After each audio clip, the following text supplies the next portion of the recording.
नमस्कार दोस्तों। आज की इस वीडियो में हम बात करेंगे दुनिया की अभी की सबसे बड़ी घटनाओं और करंट अफेयर्स के बारे में, आसान और सरल भाषा में, ताकि आप दुनिया में क्या हो रहा है इसे आसानी से समझ सकें। चलिए बिना देर किए शुरू करते हैं। सबसे पहले बात करते हैं रूस और यूक्रेन के बीच चल रहे युद्ध की। ये युद्ध फरवरी 2022 से चल रहा है और आज तक इसका अंत नहीं हुआ है। रूस चाहता है कि यूक्रेन उसके प्रभाव में रहे और यूक्रेन अपने देश की आजादी को बचाने के लिए लड़ रहा है। इस लड़ाई का असर केवल इन दो देशों तक नहीं है। पेट्रोल, गैस और खाने की कीमतों पर भी पूरी दुनिया में असर पड़ा है। कई देशों ने रूस पर प्रतिबंध लगाए हैं, लेकिन अभी तक कोई स्थायी समाधान नहीं निकल पाया है। दूसरा मुद्दा है इजराइल और गाजा का संघर्ष। अक्टूबर 2023 में यह संघर्ष फिर तेज हो गया। हजारों लोगों की जान गई और लाखों लोग अपना घर छोड़ने पर मजबूर हुए।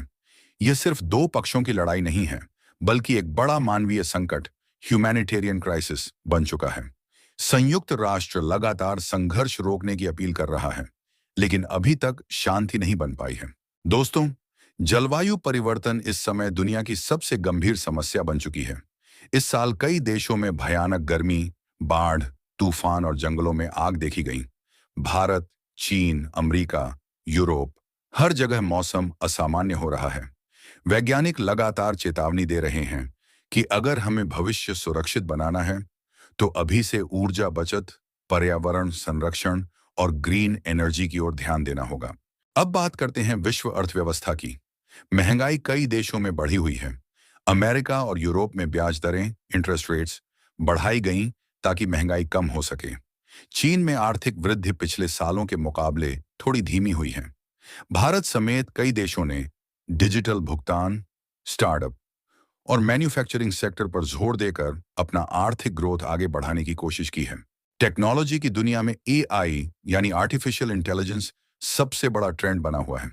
चाहे चैट जीपीटी हो या अन्य एआई टूल्स, इनका इस्तेमाल पढ़ाई, बिजनेस, हेल्थ और एंटरटेनमेंट तक में हो रहा है।